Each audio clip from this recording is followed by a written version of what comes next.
एक और कथा सुनाते हैं। भगवान को भूलकर अगर हम पूरी तरह अपने काम में लग जाते हैं तो हार जाएंगे, हम थक जाएंगे, घाटा पड़ जाएगा।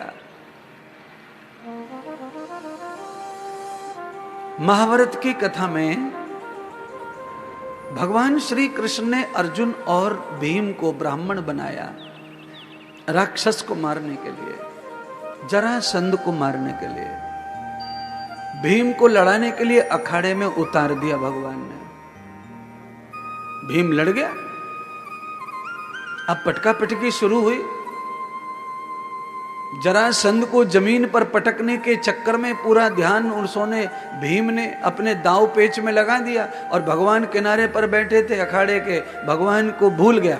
कौन कृष्ण, कौन कहां, भूल गया। वो उसी में लग गया अपने दंगल में। अंत में हुआ कि भगवान को भूलने से भीम नीचे आ गया और जरासंध छाती पर बैठ गया। भीम के प्राण लेने वाला था जरासंध। तभी भीम की नजर भगवान पर पड़ी।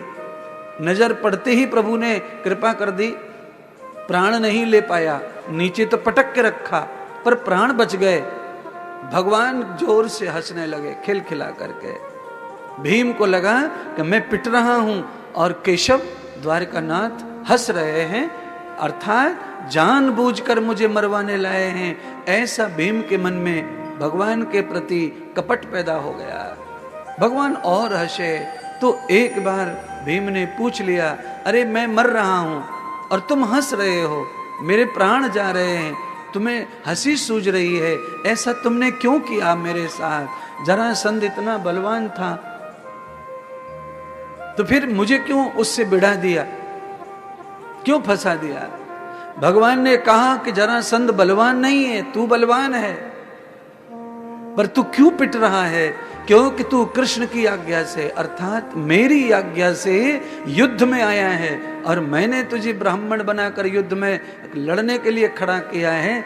जो तुझे लाया है उसी को भूल गया, तू कैसे सफल होगा? माफी मांगी भीम ने और भगवान के चरणों में, प्रभु माफ कर दो, गलती हो गई, आपने सच कहा, मैं इस द्वंद्व में आपको ही भूल गया, जीतने के चक्कर में आपको बिसर गया तो जीतूंगा कैसे? तब भगवान ने कहा कि लड़ो, अपना ध्यान रखो, वहां अपने धाव पेच बल सब लगाओ जरासंध को मारने में, पर अपना चित्त मेरे में लगा के रखो, चटके में जीत जाओगे। भीम ने अपना चित्त भगवान के चरणों में लगा दिया और अपना शारीरिक बल और बुद्धि का बल युद्ध में लगा दिया। भगवान ने इशारा करके भीम को बताया कि इसे बीच में से फाड़ो और उल्टी दिशाओं में फेंको, इसे वरदान प्राप्त है, ये जुड़ जाएगा, इसीलिए उल्टा फेंक दो इसको। भगवान का इशारा पाया, ध्यान रखा तो भीम ने जरासंध को मार दिया और जीत गए।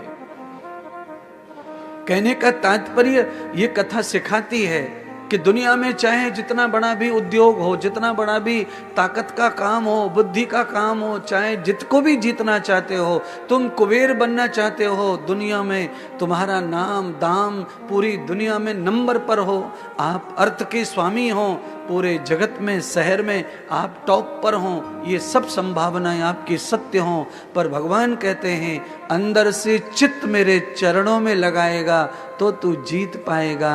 और तू चित्त भी व्यापार में ही लगा देगा, बुद्धि भी व्यापार में लगा देगा, दिल भी व्यापार में लगा देगा, तो मुझसे क्या तू ठेंगा लगाएगा तो कैसे चल पाएगा?